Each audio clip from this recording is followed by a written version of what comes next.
Nossa última parte das doenças da coluna vertebral é justamente sobre o maior comprometimento, talvez, que é conhecido como hérnia de disco. Então, a hérnia de disco é uma doença articular que afeta o disco intervertebral, e essa hérnia de disco ela é causada por estresse mecânico, quando eu coloco uma carga em cima da coluna vertebral, e isso piora muito se eu tiver um movimento no momento da carga associado. Então, se eu movimentar a coluna e essa coluna tiver uma sobrecarga, uma carga excessiva, eu predisponho o aparecimento da hérnia de disco. A hérnia de disco ela pode ser uma hérnia de disco assintomática, onde a pessoa nem sabe que tem a hérnia, ou uma hérnia de disco sintomática, que é a maior parte dos casos. A hérnia de disco sintomática ela ocorre quando o disco pressiona o nervo, e a compressão do nervo gera uma dor chamada dor irradiada. Essa dor ela caminha pelo trajeto do nervo. As hérnias de disco são mais frequentes na região lombar. Se as hérnias de disco são mais frequentes na região lombar, o nervo mais comprometido é o nervo chamado isquiático, conhecido popularmente como ciático. E a dor ela irradia pela coxa, perna até a planta do pé. Vamos dar uma olhadinha nessa hérnia de disco, né? Então, geralmente é a região lombar, mas a gente pode ter hérnia de disco em qualquer um dos segmentos. Lembrar um pouquinho da anatomia, o disco intervertebral é formado por duas partes, uma parte externa, chamado de anel fibroso, e uma parte interna, que é uma gelatina, tem bastante água, que é isso que se movimenta de um lado e para o outro durante os nossos movimentos da coluna, que é o chamado núcleo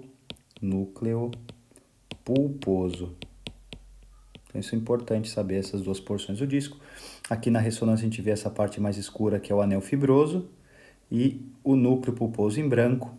Branco porque aqui é uma ponderação de ressonância em T2 e a água ela fica com hipersinal, que a gente chama de branco. Então dá para ver que um disco saudável é um disco que tem bastante água dentro, que o núcleo pulposo está hidratado. O que aconteceu nesse disco intervertebral aqui? Ele já perdeu água e sofreu um deslocamento. Ele desidratou e sofreu uma hérnia. O disco intervertebral ele funciona aqui, um exemplo simples, como um balão entre as partes ósseas, protegendo a coluna de compressões, e quando eu movimento essa coluna de um lado para o outro, esse núcleo pulposo, esse balãozinho aqui, ele pode sofrer um deslocamento, que é a chamada hérnia. As doenças da coluna vertebral são progressivas, então quando o disco intervertebral desidrata e ele perde água, por que ele perde água? Por excesso de carga, o espaço de um disco e outro, de uma vértebra e outra se aproximam, eu tenho perda de altura na coluna, os ligamentos ficam frouxos, o disco pode sofrer uma protusão, que nada mais é do que um tipo de hérnia, como nós vamos ver, e a degeneração da região caracterizando a artrose. Então, para a gente entender bem essa doença, o anel fibroso externo, a parte mais clarinha em T2 é o núcleo pulposo, e aqui eu já aproveito para ver o líquido cérebro espinal e a medula. A medula está terminando aqui, então provavelmente essa vértebra é L1, aqui é L2, e esse disco é o disco L1, L2. Esse disco é o disco L2, L3, e assim por diante. Nessa imagem aqui que nós podemos observar que esse disco que está anotado com a seta, ele está desidratado. Como é que eu sei que está desidratado? É uma ressonância em T2 e a água tem que ter um hipersinal. E aqui está escuro. Vejam como os outros discos estão bem hidratados. Então a desidratação do disco já é o início de uma discopatia. Já mostra que tem algo errado, né? Um excesso de compressão. E aqui eu consigo observar nas setas, ó, disco normal, normal, E aqui um disco desidratado com princípio de hérnia. Aqui outro disco desidratado com uma hérnia um pouquinho maior, né? Então, o paciente pode ter múltiplas hérnias ou uma hérnia bem acentuada. A gente já vai classificar isso. Aqui a figura já mostra a desidratação discal com uma herniação, né? Não comprometendo a medula, mas sim a caudequina. Bom, então a primeira coisa é a gente identificar se é uma hérnia de disco ou um abaulamento. Como que eu faço para descobrir se é uma hérnia ou um abaulamento? Eu pego a vértebra e em laranja é o que deslocou, é o que saiu. Eu faço uma marca no centro da vértebra e traço 90 graus. Se o que deslocou não couber dentro dos 90 graus, isso é um abaulamento. É um achatamento do disco, tá? O anel fibroso está segurando o núcleo pulposo, ele só esticou. Agora, observem esse disco, tenho aqui o deslocamento, eu vou pegar o centro da vértebra e vou traçar 90 graus. Claro que eu vou traçar 90 graus na direção dessa projeção, e ele coube dentro dos 90 graus. E quando cabe dentro dos 90 graus, isso é chamado de hérnia. Bom, outra coisa agora é, se a hérnia foi diagnosticada, ela é uma hérnia protrusa, uma protrusão ou uma extrusão. A extrusão sempre vai ser cirúrgica.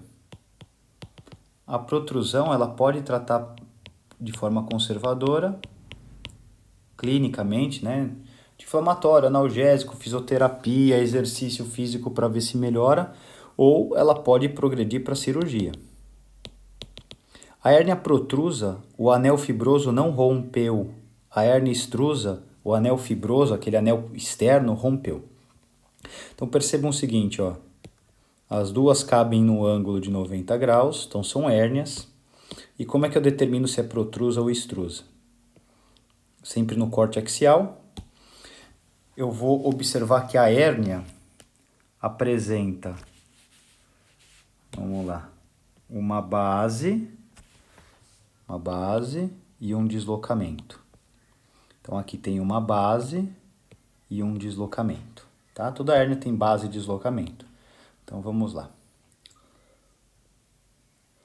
O que é uma protrusão desse disco, nessa herniação que é chamada de hérnia protrusa? A hérnia protrusa é quando a base é maior que o deslocamento. Então, base grande, maior que o deslocamento, é uma protrusão. O que é uma extrusão? Uma extrusão é quando a base é menor que o deslocamento, deslocou muito. Então, base pequena, deslocamento grande, é uma extrusão. Essa extrusão acontece porque o anel fibroso, que é essa linhazinha escura, rompe e o núcleo pulposo ele extravasa. E sempre a base fica pequena e o deslocamento grande. Qual é a direção da hérnia? Eu posso ter uma hérnia deslocada para trás, que é uma hérnia posterior, que é uma hérnia não tão comum. Uma hérnia que sai no forame intervertebral, naquele lugar onde passa o nervo, que é uma hérnia foraminal, e essa hérnia é a mais comum de acontecer. Ou hérnias de deslocamento extraforaminais, que às vezes são assintomáticas. Então, observem aqui nessa figura. Em vermelhinho aqui circulado o nervo. Esse lado do nervo tem um espaço bom para passar. E aqui é todo o deslocamento. Uma hérnia. Por que uma hérnia? Porque ele cabe em 90 graus. E essa hérnia tem uma base larga e um deslocamento pequeno. Então é uma protrusão. Protrusão. E ela está em cima do forame. Olha o nervo como está achatado. Então é uma hérnia protrusa foraminal. Hérnia protrusa foraminal. Aqui outro exemplo, o nervo livre, esse nervo aqui comprometido, achatadinho, deslocamento, base, deslocamento, então aqui é uma outra hérnia protrusa foraminal, que são as hérnias mais comuns, olha. Agora do outro lado, né, o nervo livre, do lado esquerdo, do lado direito o nervo comprimido, uma base larga, um deslocamento pequeno, cabe dentro de um ângulo de 90 graus, então uma hérnia protrusa foraminal do lado direito, né? Aqui uma hérnia posterior. A nossa sorte é que esses fiozinhos aqui, eles são da cauda equina, não tem comprometimento medular, né? Agora aqui eu já tenho a medula e uma hérnia posterior comprometendo a medula, que causa sintomas mais graves, né? Então o que acontece? No sagital, eu identifico a região da hérnia, por exemplo, L5, S1 é minha hérnia. E no axial eu vou identificar se ela é uma hérnia, nesse caso, protrusa, que é protrusa, ou se é uma hérnia extrusa. Por isso que eu faço o sequenciamento. Percebam aqui, ó, forame intervertebral com nervo, forame intervertebral com nervo, e aqui eu tenho um conteúdo em cima do nervo, que é uma hérnia foraminal, que nós vemos aqui, ó. Cabe em 90 graus, então não é abaulamento. Base maior que o deslocamento é uma protrusão do disco no forame intervertebral.